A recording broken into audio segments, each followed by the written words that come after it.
Hi, I'm Ellen from the Chili Dog. I'm working on the straps of the knit knot bag, and today I'm going to show you how to do two different kinds of decreases, the slip slip knit or SSK and also the slip slip purl or SSP. I'll start with a quick demonstration so you can see close up how both the decreases are worked.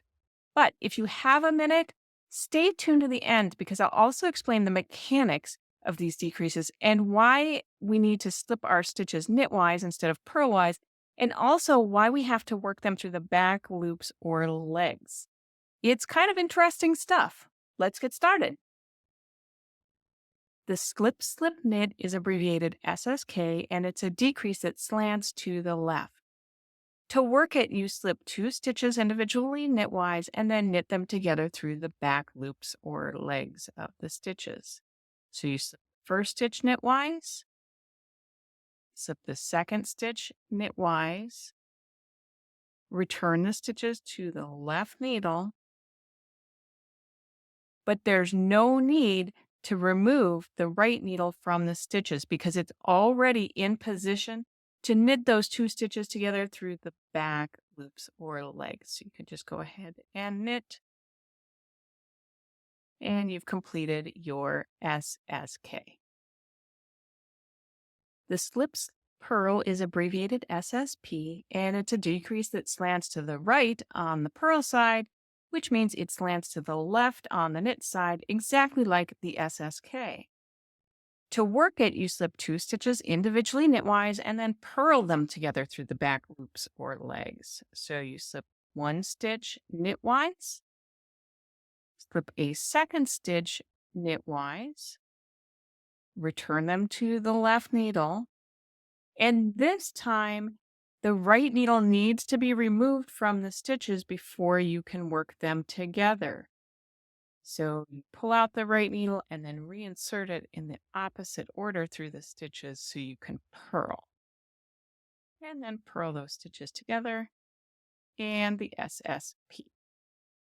Now that you know how to perform an SSK and an SSP, let's take a little bit of a look at why these decreases work the way they do. When we knit, our stitches are mounted on our knitting needles perpendicular to our fabric. So even though eventually they're going to lay flat in the fabric, when they're on our knitting needles, they're turned 90 degrees. And they're customarily mounted with the right hand leg of the stitch at the front of the needle and the left hand leg of the stitch at the back of the needle. No matter how a stitch is mounted on your needles, and if you don't believe me, you can experiment with this more at home. Whenever you work a knit or a purl around the front leg of a stitch, the stitch is going to rotate off your needles counterclockwise as if you were looking straight down at the top of the stitch. So when you work around the front leg of a stitch, it rotates off your needle counterclockwise. Whenever you work around the back leg of a stitch, it's going to rotate off your needles clockwise. So you can see what happened there. So when we do a decrease like a knit two together or a purl two together, it's pretty straightforward what is going to happen. For a knit two together, we're just treating two stitches as if they were one, working them together, but we're working around the front leg of the stitch. So when we knit those two stitches together, they're going to come off our needle and rotate counterclockwise. And what we end up getting is a decrease that slants to the right on the knit side, and it would slant to the left if I was looking at it on the purl side. On the flip side of things,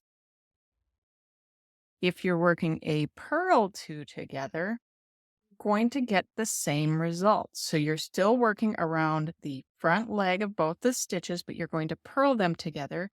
But because you're working around the front leg, the stitches are going to rotate counterclockwise off the needle.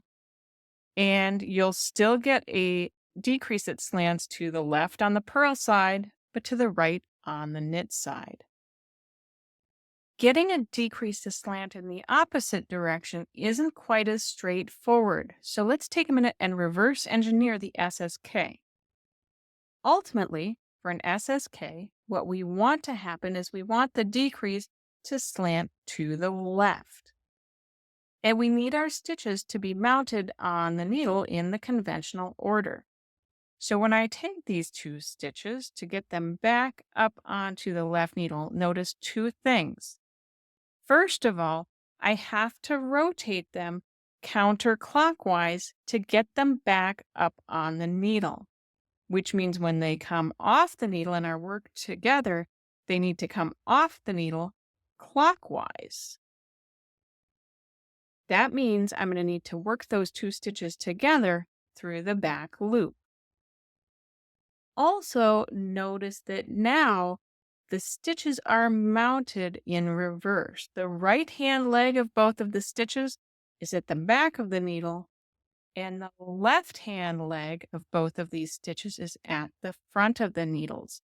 So before I can work them together, I would need to remount the stitches by slipping them knitwise. So let's get everything back in its order that we would expect to see when we're knitting, and then work through an SSK. So first we need to remount the two stitches by slipping them knitwise. That rotates the stitches. So one knitwise, the second stitch knitwise. Return them to the left needle.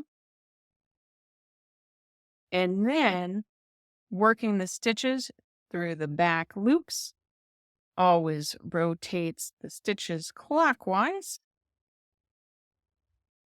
so we can get the decrease we're looking for. So now we can reverse engineer the slip, slip, purl the same way. Turn things over here. For a slip, slip, purl, we want the decrease to slant to the right.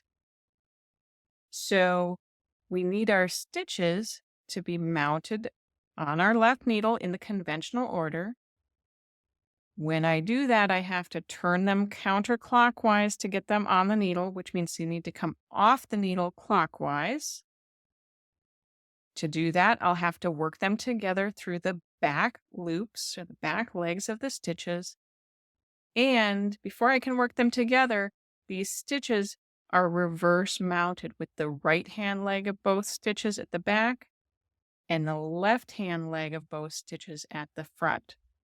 So you need to change the mount and then work them together through the back loops. So again, we'll put them in their proper positions. And then to do an SSP, what you would need to do is slip one knitwise to change the mount, slip the second stitch knitwise to change the mount, return it to both stitches to your left needle, and then by working the stitches together through the back loops, they rotate off clockwise, and on the purl side, the decrease slants to the right. I hope you enjoyed learning how to perform the SSK and SSP and why decreases work the way they do. Until we stitch again, happy knitting!